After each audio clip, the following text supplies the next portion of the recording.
এটা নিয়ে আমার চোখ বাঁধা ছিল প্রথম অবস্থায়। এরকম দুটো কাপড় দিয়ে চোখ বেঁধে দেয়, যে কাপড় দুটো।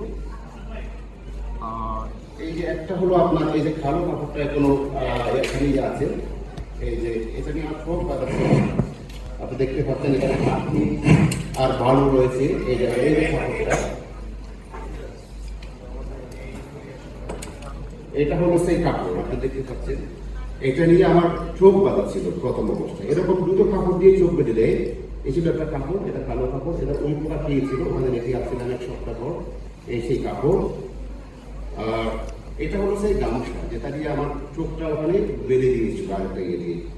এই টুপিটা খুলে এই কালো কাপড়টা খুলে নিয়ে তারপর এই গামছাটা দুটো ছিঁড়ে একটা হাত থেকে হাত বেঁধে দেয়, আরেকটু দিয়ে চোখ বেঁধে দেয়।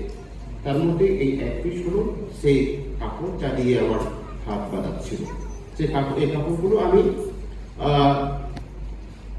19 আগস্টের 19 তারিখ আমি ওখানে গিয়ে কয়েকজন আমার সাথে বাইরের সাংবাদিক গিয়েছিলেন, একসাথে গিয়ে যেখানে রেখে আসছিলাম সে অবস্থানে আমি এই কাপড়গুলো ওই জায়গায় পেয়েছিলাম। তো যাই হোক, আমি আর বিস্তারিত আর কিছু বলছি না।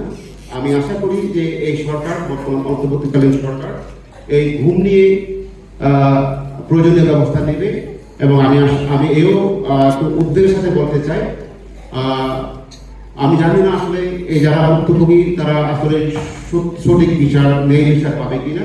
এখনো পর্যন্ত ঘুম নিয়ে নির্দিষ্ট কোনো আইন হয়নি, আমার কর্তৃপক্ষরাও বলে গেছেন। তো আমি আশা করি এই সরকার সুনির্দিষ্ট আইন ফান করে একটা এই যারা গুমের সাথে জড়িত ছিল, সেই পলাতক হাসিনা সহ যারা জড়িত ছিল তাদেরকে একটা আইনের আওতায় এনে দৃষ্টান্তমূলক শাস্তি নিশ্চিত করতে পারবে।